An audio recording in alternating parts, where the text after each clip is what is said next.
जय हिंद दोस्तों, मैं हूं आपका दोस्त चेतन विस्पुते। दोस्तों, आज के इस वीडियो में हम लोग डिस्कस करने वाले हैं बजट 2021 के अंदर जीएसटी एक्ट में जो चेंजेस को प्रपोज किए गए हैं उसके बारे में। मेरे पिछले वीडियो में हमने डायरेक्ट टैक्सेस में बहुत अच्छा डिस्कशन किया था। कई सारे लोगों के मुझे कॉल आए, हमने वहां पर हेल्दी डिस्कशन भी किया। और मैं कुछ काम में ऐसा बिजी हो गया जो मैं अवॉइड नहीं कर पाया, इसलिए मेरा जीएसटी का जो पोर्शन है वो थोड़ा एक दिन लेट हो गया। अदरवाइज मैं ये वीडियो जल्दी लाने वाला था। एनीवे, स्टार्ट करते हैं अमेंडमेंट के ऊपर। सबसे पहला अमेंडमेंट है, एक प्रोविजो इंसर्ट किया गया, सॉरी प्रोविजो नहीं, एक क्लोज इंसर्ट किया गया सेक्शन 7 के अंदर। Section 7 subsection 1 close double A introduce retrospectively with effect from 1 जुलाई 2017। ये जो क्लोज ऐसा माना जाएगा कि 1 जुलाई जब एक्ट आया था उस टाइम से ही अंदर ऐसा माना जाएगा। अब मुझे ये समझ में नहीं आता है कि रिट्रोस्पेक्टिवली अमेंडमेंट करते क्यों है। अगर ऐसे सब चेंजेस है तो इसे प्रोस्पेक्टिवली ही रहने देना चाहिए। एनीवे, देखते हैं क्या है close 7(1)AA। So as to ensure levy of taxes on activities or transaction involving supply of goods or services by any person other than an individual to its members or constituents or vice versa for cash, deferred payment or other valuable consideration। So यहाँ पर mainly वो लोग cover होंगे जो club या association में work करते हैं।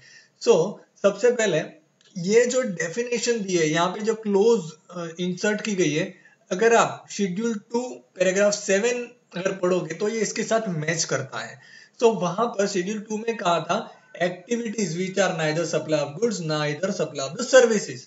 अब शेड्यूल 2 पैराग्राफ 7 को ओमिट कर दिया गया है और उसकी जगह पर नहीं, बट वहां से ओमिट करके section 7 subsection 1 close double A को इंसर्ट कर दिया गया है और कहा कि यह स्पेसिफिकली सप्लाई की डेफिनेशन में कवर होगा। अब एक्सप्लेनेशन भी इंसर्ट किया, देखते एक्सप्लेनेशन क्या है। Explanation therein to clarify that the person or its member or constituents shall be deemed to be the two separate person and the supply of activities or transaction interests shall be deemed to take place from one person to another person। जो association और उसके members रहेंगे उन्हें दो अलग अलग person मानना है और उनके बीच में जो भी ट्रांजेक्शन रहेगा वो सप्लाई की डेफिनेशन में कवर होगा with effect from 1 July 2017। Club और एसोसिएशन में जो लोग जितने भी असेसीज है, जो टैक्सेबल पर्सन है, उन्हें यहाँ पर ध्यान देना पड़ेगा। अगला close double A introduce in section 16 subsection 2 to allow ITC only if details are uploaded by the supplier। अब सेक्शन 16 जो है वो ITC की एलिजिबिलिटी को डिफाइन करता है कि कब पर्सन को ITC मिलेगी। अब ये क्लोज में क्या इंसर्ट किया गया है, so as to provide that input tax credit on invoice or debit note may be availed only when the detail of such invoices or debit note has been furnished by the supplier in the statement of outward supply and such details have been communicated to the recipient of such invoice or debit note। सबसे पहले जब इसका अगर मैं simple में आपको समझाऊं तो आपको क्रेडिट तभी मिलेगी इनवॉइस की और डेबिट नोट की जब वो 2A में आपका दिखेगा। पोर्टल में जो 2A आता है आपका जीएसटीआर 2A, उसमें दिखेगा तो ही क्रेडिट मिलेगी। अब आप कहोगे ये तो पहले से था, इसमें कौन सा नया अमेंडमेंट आ गया, बट ये जो कंडीशन है वो पहले सेक्शन 16 के अंदर नहीं थी। इसीलिए यहाँ पर ये क्लोज इंसर्ट कर दिया गया और स्पेसिफिकली सेक्शन 16 के अंदर ही मेंशन कर दिया कि आपको क्रेडिट तब मिलेगी जब आपके जीएसटीआर 2A में, यानी कि जो जीएसटी में सप्लायर ने उसे अपलोड किया होगा तो ही क्रेडिट मिलेगी, अदरवाइज क्रेडिट नहीं मिलेगी, इनवॉइस की भी या डेबिट नोट की भी। अगला है सेक्शन 35 सबसेक्शन 5 रिमूव्ड एंड साथ ही में एक नया जो अमेंडमेंट है सेक्शन 44 उसमें कर दिया गया है। तो सेक्शन 35 सबसेक्शन 5 ये है जीएसटी ऑडिट। सेक्शन 35 सबसेक्शन 5 के अंदर प्रोविजन था कि जिसका टर्नओवर 2 करोड़ से ज्यादा होता है, हालांकि फिनेंशियल ईयर 18-19 और 19-20 2 सालों के लिए जीएसटी ऑडिट की जो लिमिट है वो 5 करोड़ कर दी गई थी। ड्यू टू पेंडेमिक और दूसरे कुछ इश्यू थे उसके लिए। बट अब ये जो सेक्शन है उसे पूरा ऑल टुगेदर ओमिट कर दिया, रिमूव कर दिया गया है। यहाँ पर भी कई सारे लोगों के डाउट है क्या रिट्रोस्पेक्टिव एप्लीकेबल होगा या प्रोस्पेक्टिवली। तो ऑब्वियसली सीधी बात है, सेक्शन को रिमूव किया गया है, लेकिन ये रिट्रोस्पेक्टिवली एप्लीकेबल नहीं होगा। और सीबीआईसी का भी यहाँ पर ट्विटर हैंडल अगर आप देखो तो उसका क्लियरिफिकेशन भी आ गया है कि फिनेंशियल ईयर 17-18, 18-19 और 19-20 के लिए जीएसटी ऑडिट तो एप्लीकेबल रहेगा, नेक्स्ट ईयर से एप्लीकेबल नहीं रहेगा। अब ये जो सेक्शन को रिमूव किया है उसके पीछे मुझे तो कोई लॉजिक और कोई रीजन बिल्कुल भी समझ में नहीं आ रहा है कि इसे क्यों रिमूव किया गया है। अब कुछ व्हाट्सएप पर मैसेज घूम रहे हैं और वहां पर एक रीजन इसके लिए दिया गया है कि ऑडिट कर जो गवर्नमेंट को रेवेन्यू हो रही है वो ज्यादा नहीं, कुछ 380 करोड़ जैसी रेवेन्यू जनरेट हुई है, इसलिए गवर्नमेंट का मानना है कि यहाँ पे रेवेन्यू जनरेट नहीं हो रही तो हमें सेक्शन हटा देनी चाहिए। बट मुझे ये समझ में नहीं आ रहा है, जो जिस भी पर्सन ने इस सेक्शन को रिमूव करवाया है या ड्राफ्टिंग के लिए जो डिस्कशन हुआ था उन्होंने सोचा क्यों नहीं कि ऑडिट है इसीलिए लोग जो सारे प्रोविजन है वो फॉलो कर रहे हैं। अगर ऑडिट ही ना हो, कोई डर ही ना हो, तो ये सारे प्रोविजन कोई फॉलो क्यों करेगा या बहुत कम करेगा। जिस तरह से गवर्नमेंट चाह रही है कि हमें बोगस बिल वाले जो लोग हैं उन्हें पकड़ना है, तो यहाँ पर तो और भी लोगों को बूस्ट मिलेगा कि अभी तो ऑडिट भी नहीं है, कुछ भी नहीं, सेल्फ डिक्लेरेशन दे देना है, तो करते जाओ, बाद में आएगा तब देखेंगे। ये बहुत रेवेन्यू के ऊपर नेगेटिवली इम्पैक्ट करेगा, मुझे ऐसा पर्सनली लग रहा है। अब गवर्नमेंट का ये भी मानना है कि हम डेटा एनालिटिक्स कर लेंगे और पकड़ लेंगे, ऑडिट करवाने की कोई जरूरत नहीं है प्रोफेशनल के पास से। अब मुझे ये बताइए, अगर कोई पर्सन जो टैक्सेबल पर्सन है वो जीएसटीआर 1 और जीएसटीआर 3 भी सब कुछ एकदम सही से फाइल करता है, कोई वहां पर मिसमैच नहीं है, तो उनका डेटा एनालिटिक्स तो उसे सही बताएगा, गलत पकड़ेगा नहीं। अब मुझे ये बताइए, जो सेक्शन 7 है वहां पर कुछ कंडीशंस ऐसी है जैसे किसी पर्सन ने कैपिटल गुड्स परचेज किया है बिजनेस के लिए, आईटीसी ले लिया है और वो कैपिटल गुड्स अपने पर्सनल यूज के लिए घर पर ले गया है, तो सेक्शन 7 के हिसाब से ये जो ट्रांजैक्शन है वो सप्लाई की डेफिनेशन में आता है। अब डेटा एनालिटिक्स इस तरह के ट्रांजैक्शन को किस तरह से पकड़ेगा, या डिपार्टमेंट के पास इतना स्टाफ है कि ये सारे जितने भी टैक्स पेयर है सभी का इस तरह का एनालिसिस कर लेगा। ये ऑडिट होता तो ऑडिटर जो है वो इन सब चीजों को बुक्स ऑफ अकाउंट पे से पकड़ लेते हैं कि आपने पर्टिकुलर कैपिटल गुड्स परचेस किया था, इसका आपने इनपुट टैक्स क्रेडिट भी लिया है, लेकिन अब ये जो कैपिटल गुड्स जो है या जो आपने पर्सनल यूज के लिए, सपोज करो कंप्यूटर किसी ने लिया, आईटीसी उसकी यूज कर ली और कंप्यूटर घर पर ले गया, तो ये सप्लाई की डेफिनेशन में आ जाएगा, उसके ऊपर टैक्स भरना पड़ेगा। बट ये तो अभी डिपार्टमेंट को पता ही नहीं चलेगा ऐसा कोई ट्रांजेक्शन कर रहा है तो, लेकिन ऑडिटर होता है तो उसकी बुक्स ऑफ अकाउंट देखेगा और बताएगा अरे ये तो आपका सप्लाई की डेफिनेशन में आ रहा है। ये तो मैंने एक ही एग्जांपल बताया, इसके अलावा और भी बहुत सारे ऐसे ट्रांजेक्शन हो सकते हैं जो ऑडिट करने पर ही पता चलेगी। एनीवे ये सब अभी ट्रायल एंड एरर चल रहा है, तो हो सकता है फ्यूचर में फिर से सेक्शन को इंट्रोड्यूस कर दिया जाए।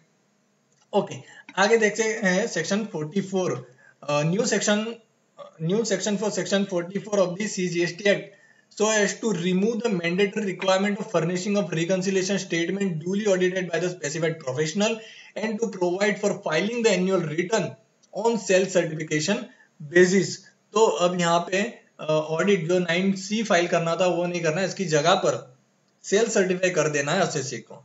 It further empowers the commissioner to exempt a class of taxpayer from the requirement of filing of annual return।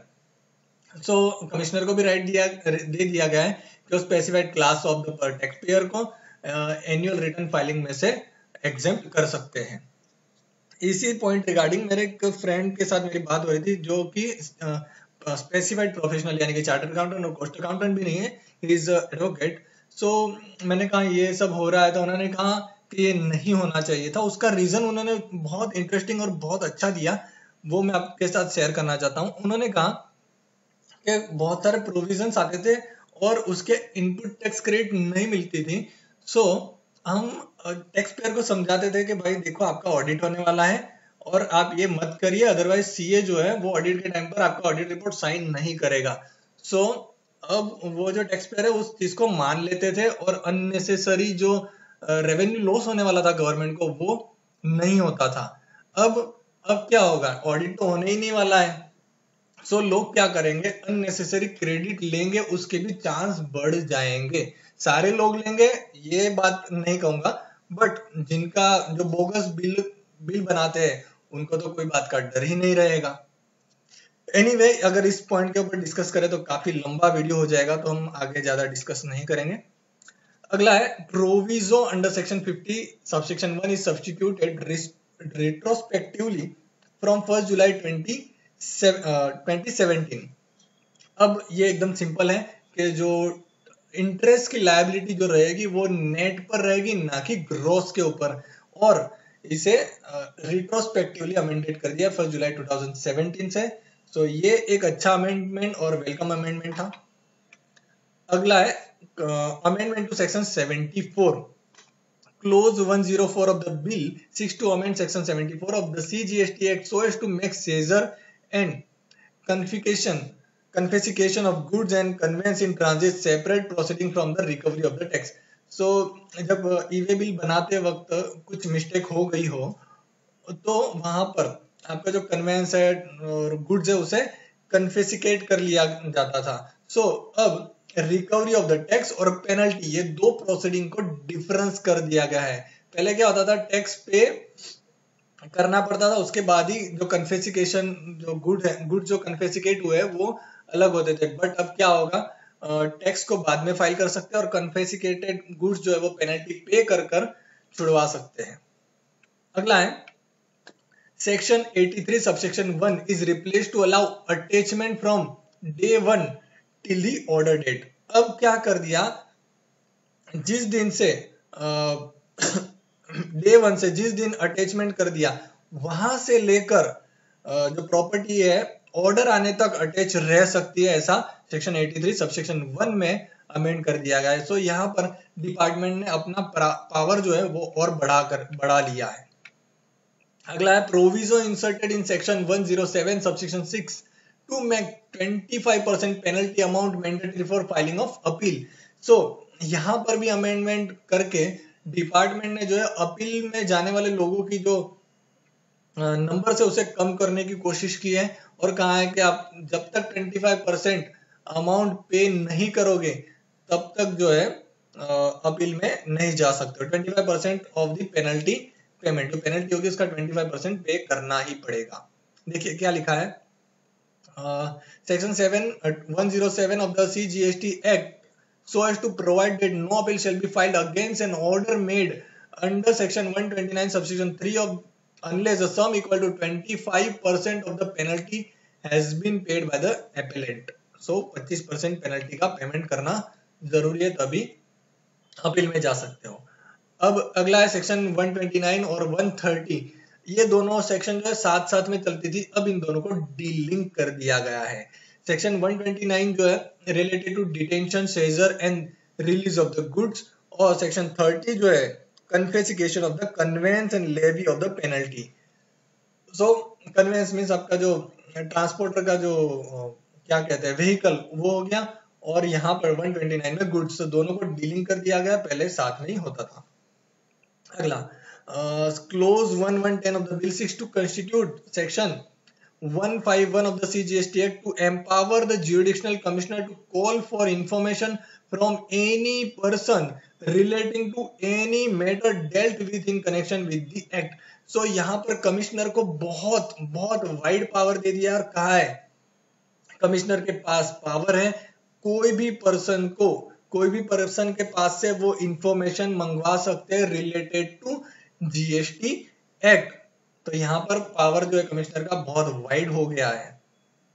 फिर इसी के कोरस्पॉन्डिंग नया सेक्शन जो है वो इंट्रोड्यूस किया गया है, अमेंड किया गया है, section 152 subsection 1 the CGST act so as to provide that no information obtained under section 150 or 151 shall be used for the purpose of any proceeding under the act without giving an opportunity of being heard to the person concerned. Obviously ये लाना जरूरी था, अगर नहीं लाएंगे तो ये बहुत ही क्या कहते हैं अन्याय हो जाता। अगर कमिश्नर ने कोई भी पर्सन के पास से कोई भी इंफॉर्मेशन ली है रिलेटेड टू जीएसटी एक्ट और जो पर्सन के अगेंस्ट में वो इंफॉर्मेशन को यूज होने वाली है, तो पहले उसे अपॉर्चुनिटी ऑफ बीइंग हर्ड भी देना ही होगा। उसके बिना वो इंफॉर्मेशन को जो प्रोसीडिंग्स रहेगी रिलेवेंट प्रोसीडिंग उसके वो यूज नहीं कर पाएंगे।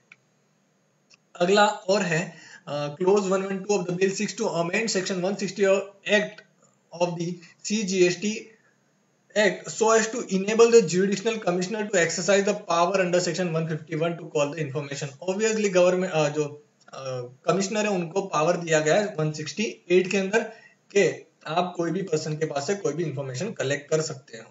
और अगला क्लोज है 113 of the bill 6 to amend paragraph 7 of the schedule 2 to the CGST Act with retrospective effect from the 1st July 2027 consequently to amendment made in section 7। जो section 7 हमने स्टार्टिंग में देखा ये वाला section 7 subsection 1 close AA introduce किया, इसलिए schedule 2 में से पैराग्राफ नंबर 7 जो है उसे रिमूव कर दिया गया है। अब अगला section 16 of the IGST act, यहाँ पर जीरो रेटेड सप्लाई का जो डेफिनेशन है डेफिनेशन नहीं जो कंडीशन है उसे चेंज कर दिया गया है। जीरो रेटेड सप्लाई तभी माना जाएगा जब ये कंडीशन फुलफिल होगी। पहली कंडीशन है zero rated the supply of the goods or service to sales unit only when the said supply is for authorized operation। authorized operation के लिए अगर सप्लाई किया तो ही वो जीरो रेटेड माना जाएगा, पहला कंडीशन। दूसरा कंडीशन है restrict the zero rated supply on payment of integrated tax only to a notified class of the taxpayer or notified supply of the goods or services। zero rated supply जो payment of the IGST act के साथ है वो तभी माना जाएगा जब वो notified class of the taxpayer और नोटिफाइड गुड्स और सर्विस होगी तभी। अगली कंडीशन है link the foreign exchange remittance in case of export of the goods with refund. तो रिफंड जब आएगा वो फॉरेन एक्सचेंज के साथ में इन दोनों को लिंक किया गया है। तो ये तीनों कंडीशन अगर फुलफिल होगी तो ही वो जीरो रेटेड सप्लाई माना जाएगा। ये था आज का वीडियो। अगर वीडियो अच्छा लगा तो प्लीज लाइक शेयर और सब्सक्राइब जरूर से करिएगा। थैंक यू फॉर वॉचिंग, मिलते हैं अगले वीडियो में। जय हिंद जय भारत।